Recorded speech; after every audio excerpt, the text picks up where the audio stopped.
Baik, bismillahirrahmanirrahim. Assalamualaikum warahmatullahi wabarakatuh. Selamat pagi, salam sejahtera untuk kita semua, dan salam sehat untuk kita semua ya.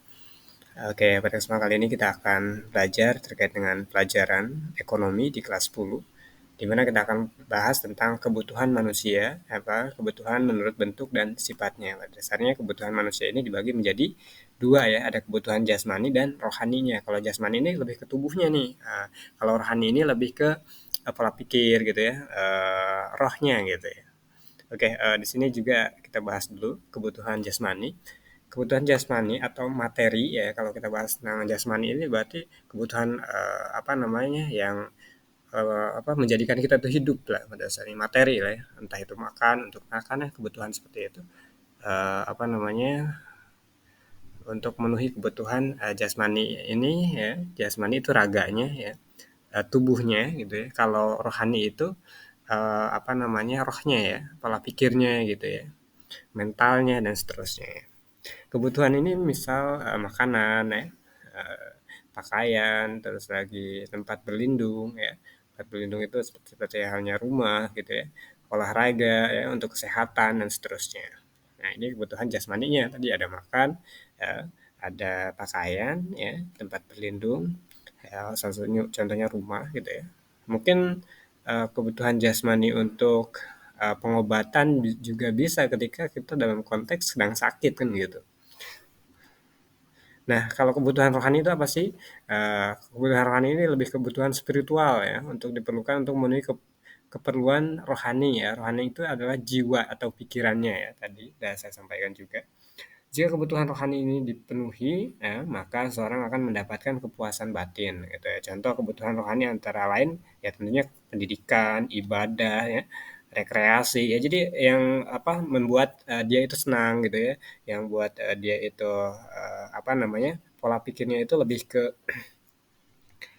eh, apa namanya eh, lebih baik gitu dalam artian memang lebih sehat gitu ya.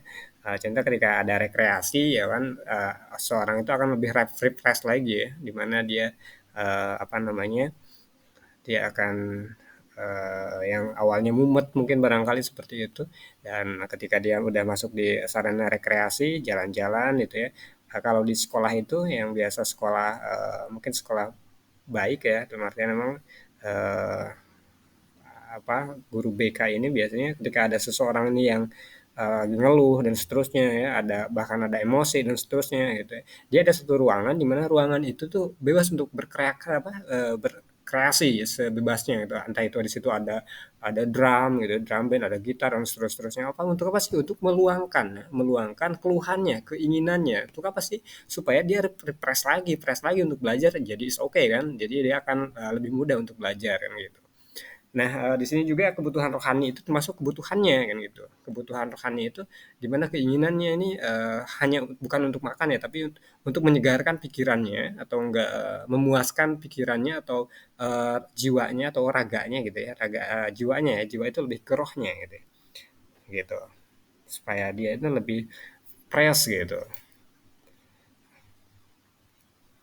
Contoh kebutuhan rohani, antara lain pendidikan. Pendidikan juga menjadi kebutuhan di rohani. Kenapa ya? Karena di pendidikan itu lebih ke edukasi kan, pendidikan ya. Dalamnya itu ada knowledge ya, ilmu di situ.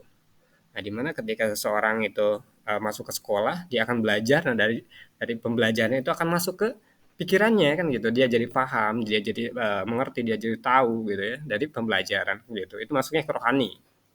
Nah, kalau rohani itu bukan bentuknya fisik ya, tidak ada fisik bentuknya. Ya.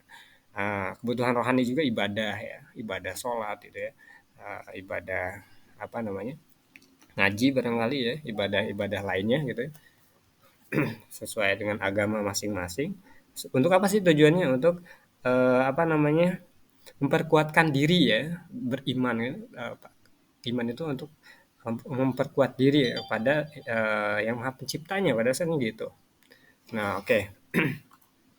Sejauh ini kita udah tahu ya kebutuhan jasmani dan rohani ya, keduanya memang harus dipenuhi ya secara seimbang. Artinya kita tidak hanya mengutamakan kebutuhan secara fisik saja, tapi kita juga harus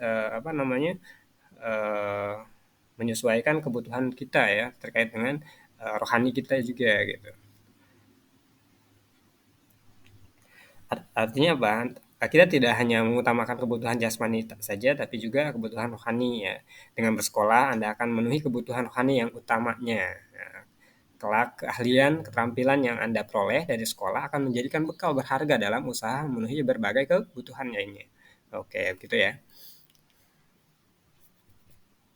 Nah, di sini juga ada kebutuhan menurut waktu pemenuhan. Nah, jadi kalau kita bahas tentang waktu ya, berarti kita bahas tentang hari ini atau sekarang ini dan masa depan kan gitu. Nah, kebutuhan apa namanya? Kebutuhan menurut waktu ini dibagi menjadi dua ya. Oh, menjadi berapa ya? Yang pertama ada kebutuhan sekarang ini kan gitu. Kebutuhan sekarang adalah kebutuhan yang harus dipenuhi saat ini dan harus didahulukan. Oke ya. Yang termasuk kebutuhan ini misalnya makan, ya, ini lebih kebutuhan primer ya yang diharuskan. Harus ada terus karena kalau nggak ada kita nggak makan, kita lemas dan akhirnya sakit kan gitu. Makan, minum, dan kesehatan. Nah, kebutuhan di hidup ini ya pada dasarnya ada kebutuhan ekonomi, kebutuhan pendidikan, kebutuhan kesehatan, ini gitu. Dan kebutuhan penunjang ya tadi makan gitu ya, minum ya, kesehatan tadi udah saya sebutkan juga ya. Kebutuhan sekarang bersifat rutin dan barang yang diperlukan sebagian besar merupakan barang-barang kebutuhan pokok yang berpengaruh terhadap kelangsungan hidup manusia ya. Iya, kalau nggak ada barang itu artinya kalau nggak ada nasi misal atau nggak ada makanannya, ya kita nggak bisa berlangsung hidup karena nggak bisa berjalan hidup gitu ya. Nah, contohnya di Indonesia ini nggak ada makanan ya gimana ceritanya manusia ini bisa hidup kan gitu.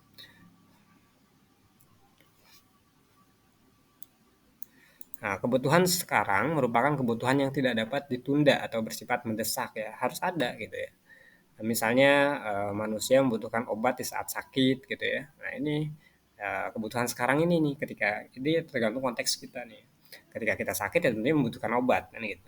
Ketika kita lapar tentunya kita membutuhkan makanan gitu. Ketika kita hujan ya tentunya kita membutuhkan payung untuk apa namanya untuk melintas ya ketika saat hujan. Ketika kita ingin bepergian tentunya kita membutuhkan kendaraan kan gitu atau nggak bisa jalan kaki sih gitu ya tapi kan itu kebutuhan yang harus apa namanya dipenuhi gitu misalkan kalau jaraknya masih dekat oke gitu tapi kalau jauh bukan oke lagi ya tapi harus apa namanya menjadi kebutuhan kita kan gitu misalnya ada yang apa namanya ada saudara kita nih mau ke rumah sakit tapi kan jauh gitu ya masa kita jalan kaki kapan sampainya kan gitu nah ini menjadi kebutuhan sekarang ini gitu saya kebutuhan apa namanya sekarang ini contoh apa ya untuk bekerja ya misal apa namanya kalau kerjanya sebagai staff ya mungkin dia butuh komputer kan gitu untuk mendata gitu kalau apa namanya kalau kebutuhan di saat sakit tadi obat gitu ya kebutuhan apa namanya untuk edukasi ya pendidikan kan gitu untuk pelatihan ya. Ya, ada pendidikan itu kan ada dua ada formal dan informal ya formal itu lebih ke pendidikan ya dari SD sampai dengan SMA sampai kuliah ya itu termasuk terus lagi untuk pendidikan non formalnya ini lebih ke pelatihan ya pengembangan skill ya seperti itu dan bahkan sekarang ini ada namanya sekolah PKBM yang dimana dia masuknya non formal teman-teman gitu. Nah, ini berdasarkan kebutuhan kita gitu ya. Oh, kita nih butuh kita nih saya pengen saya kerja misal di apa namanya di perusahaan ya. Saya sebagai apa namanya penghubung narhubung ya. Kita belum bisa nih bahasa, kita butuhkan bahasa waktu itu kan gitu. Berdasarkan eh, kebutuhan itu disesuaikan dengan konteks saat ini kan gitu. Oke ya. Nah, kebutuhan masa depan. Tentu kebutuhan masa depan ini adalah kebutuhan yang memenuhannya ya. Pemenuhannya sudah dipersiapkan jauh hari sebelumnya. Jadi kebutuhan masa depan itu harus ada di rencananya, harus ada direncanakan sebelumnya gitu-gitu. Misalnya kebutuhan untuk memiliki rumah sendiri dan pendidikan anak gitu ya dan pemenuhan kebutuhan masa depan biasanya dilakukan dengan menabung. Nah, ini untuk untuk memenuhi kebutuhan masa depan ini lebih ke ada perencanaan di dalamnya gitu. Bahkan ketika nabung aja, nabung itu ya, ketika kita nabung itu harus ada perencanaannya juga di dalamnya gitu. Misal ketika kita nabung ini ada uang untuk tabungan kesehatan ya, sakit ketika sakit, ada tabungan untuk menabung misal masa depan anak gitu untuk sekolah gitu ya. Asuransi biasanya sekarang-sekarang ini gitu ya. Terus lagi apa namanya? Kebutuhan-kebutuhan lainnya gitu ya. Contoh kebutuhan masa depan tuh apa aja? Oke, tadi untuk pendidikan ya, kita harus mempersiapkan tuh. Semakin hari pendidikan akan semakin mahal kan gitu. Bagaimana caranya ya? Kita harus membutuhkan apa gitu dan seterusnya. Apakah kita hanya nabung, apakah kita ikut asuransi kan gitu. Terus lagi terkait dengan kebutuhan masa depan ini, apa namanya yang paling utama sih ya itu investasi leher ke atas gitu. Leher ke atas itu apa sih? Leher nih, ke atas itu otak kan gitu. Nah, ya itu sekolah gitu kan. Terus lagi kebutuhan masa depan yang akan datang itu contoh rumah, contoh mobil ya, tergantung konteksnya. Misal kalau kita cuman saat ini satu keluarga kita ini satu keluarganya cuma bertiga atau berdua ya bisa aja satu motor kan gitu. Kalau udah berlima dalam satu keluarga, kita kira-kira satu motor bisa nggak? Nah itu kita harus menyesuaikan kebutuhan masa depan itu sesuai dengan konteks saat ini gitu atau konteks yang akan datang kan gitu. Oke, teman-teman, nanti kita akan lanjutkan terkait dengan kebutuhan tidak tentu, tidak tentu waktunya, tiba-tiba kan gitu. Oke ya, demikian itu saja untuk pembelajaran kita kali ini. Demikian, terima kasih. Tetap semangat untuk kita semua. Terima kasih.